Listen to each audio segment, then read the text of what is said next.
دنیا کا الیگزینڈر 20 سال کی عمر میں بادشاہ بنا، 23 سال کی عمر میں مقدونیہ سے نکلا۔ اس نے سب سے پہلے پورا یونان فتح کیا، اس کے بعد وہ ترکی میں داخل ہوا اور پھر ایران کے دارا شکوہ کو شکست دی۔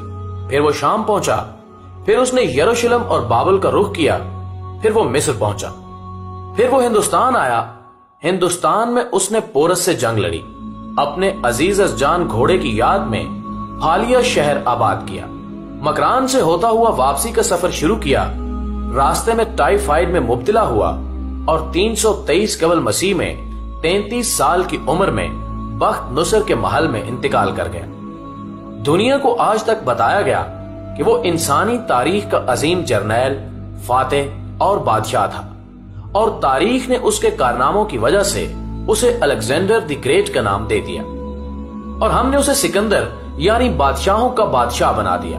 لیکن آج میں 21ویں صدی کے 19ویں سال میں پوری دنیا کے مورخین کے سامنے یہ سوال رکھنا چاہتا ہوں کہ کیا حضرت عمر فاروق رضی اللہ تعالی عنہ کے ہوتے ہوئے الیگزینڈر کو سکندر اعظم کہلانے کا حق حاصل ہے؟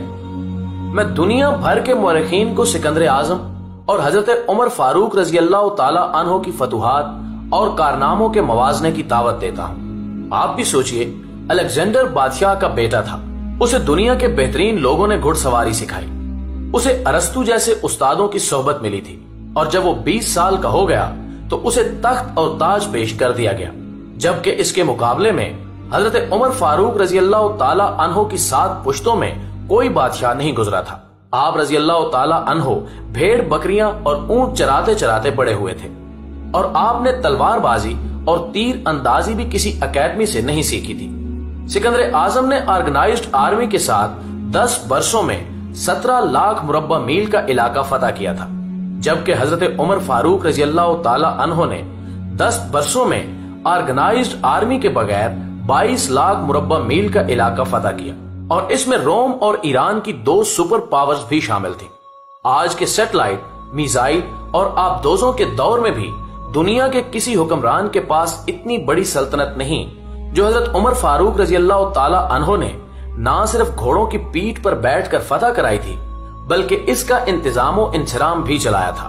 الیگزینڈر نے فتوحات کے دوران اپنے بے شمار جرنیل قتل کرائے، بے شمار جرنیلوں اور جوانوں نے اس کا ساتھ چھوڑا، اس کے خلاف بغاوتیں بھی ہوئیں، اور ہندوستان میں اس کی فوج نے آگے بڑھنے سے انکار بھی کر دیا۔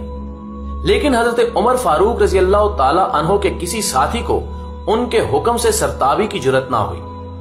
وہ ایسے کمانڈر تھے کہ آپ رضی اللہ تعالی عنہ نے عین میدان جنگ میں عالم اسلام کے سب سے بڑے سپہ سالار حضرت خالد بن ولید رضی اللہ تعالی عنہ کو معزول کر دیا، اور کسی کو یہ حکم ٹالنے کی جرت نہ ہوئی۔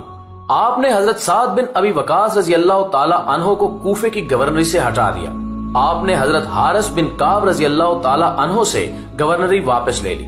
آپ نے حضرت عمر بن عاص رضی اللہ تعالی عنہ کا مال ضبط کر لیا، اور آپ نے حمص کے گورنر کو واپس بلا کر اونٹ چرانے پر لگا دیا، لیکن کسی کو حکم عدولی کی جرت نہ ہوئی۔ الیگزینڈر نے 17 لاکھ مربع میل کا علاقہ فتح کیا، لیکن دنیا کو کوئی نظام، کوئی سسٹم نہ دے سکا، جبکہ حضرت عمر فاروق رضی اللہ تعالی عنہ نے دنیا کو ایسے سسٹم دیے جو آج تک پوری دنیا میں رائج ہیں۔ آپ رضی اللہ تعالی عنہ نے نماز فجر میں الصلاۃ خیر من النوم کا اضافہ کرایا۔ آپ رضی اللہ تعالی عنہ کے عہد میں نماز تراویح کا باقاعدہ سلسلہ شروع ہوا۔ آپ رضی اللہ تعالی عنہ نے شراب نوشی کی سزا مقرر کی، سنہ ہجری کا اجرا کیا، جیل کا تصور دیا، مؤذنوں کی تنخواہیں مقرر کی، مسجدوں میں روشنی کا بندوبست کرایا، پولیس کا محکمہ بنایا، ایک مکمل عدالتی نظام کی بنیاد رکھی، آبپاشی کا نظام قائم کرایا، فوجی چھاونیاں بنوائیں اور فوج کا باقاعدہ محکمہ قائم کیا۔ آپ رضی اللہ تعالی عنہ نے دنیا میں پہلی بار دودھ پیتے بچوں، معذوروں، بیواؤں اور بے آسراؤں کے وظائف مقرر کیے۔ آپ رضی اللہ تعالی عنہ نے دنیا میں پہلی بار حکمرانوں، سرکاری عہدیداروں اور والیوں کے اثاثے ڈکلیئر کرنے کا تصور دیا۔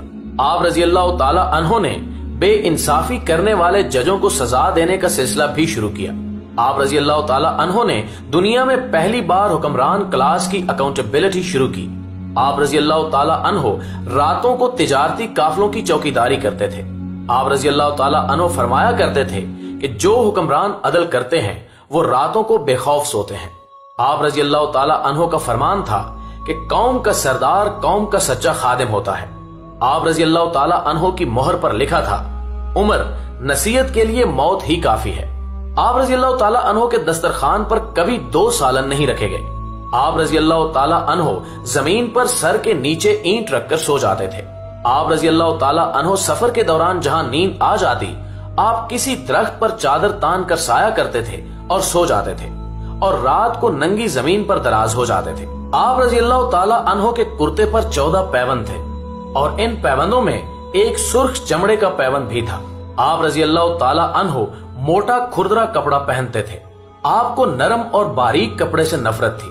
آپ رضی اللہ تعالیٰ عنہ کسی کو جب سرکاری عہدے پر فائز کرتے تھے تو اس کے اثاثوں کا تخمینہ لگوا کر اپنے پاس رکھ لیتے تھے، اور اگر سرکاری عہدے کے دوران اس کے اثاثوں میں اضافہ ہو جاتا تو آپ رضی اللہ تعالیٰ عنہ اس کی اکاؤنٹیبلٹی کرتے تھے۔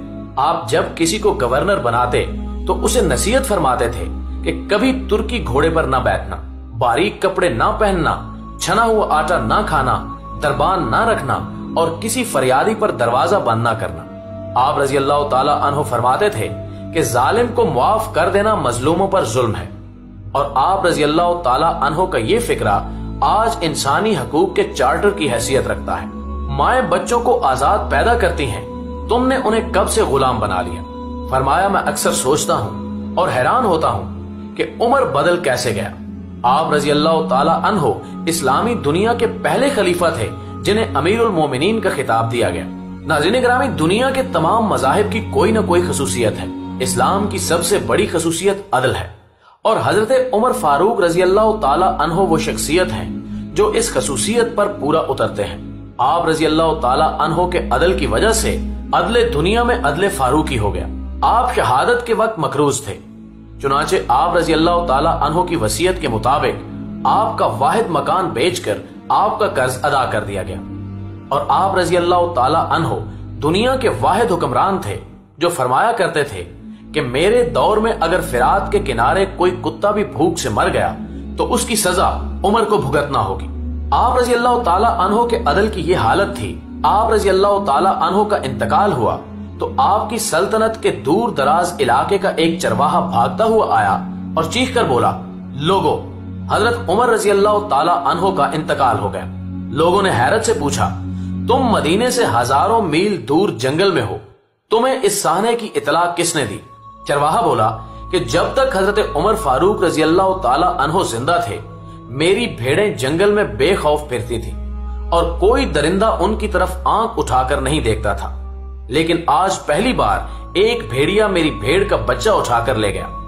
میں نے بھیڑیے کی جرت سے جان لیا کہ آج دنیا میں حضرت عمر رضی اللہ تعالیٰ عنہ موجود نہیں ہے۔ ناظرین گرامی، میں دنیا بھر کے مورخین کو دعوت دیتا ہوں کہ وہ الیگزینڈر کو حضرت عمر فاروق رضی اللہ تعالیٰ عنہ کے سامنے رکھ کر دیکھیں۔ انہیں الیگزینڈر حضرت عمر فاروق رضی اللہ تعالیٰ عنہ کے حضور پہاڑ کے سامنے کنکر دکھائی دے گا، کیونکہ الیگزینڈر کی بنائی ہوئی سلطنت اس کی وفات کے 5 سال بعد ختم ہو گئی، جبکہ حضرت عمر فاروق رضی اللہ تعالیٰ عنہ نے اپنے دور میں جس خطے میں اسلام کا جھنڈا بھجوایا، وہاں سے آج بھی اللہ اکبر کی صدائیں آتی ہیں۔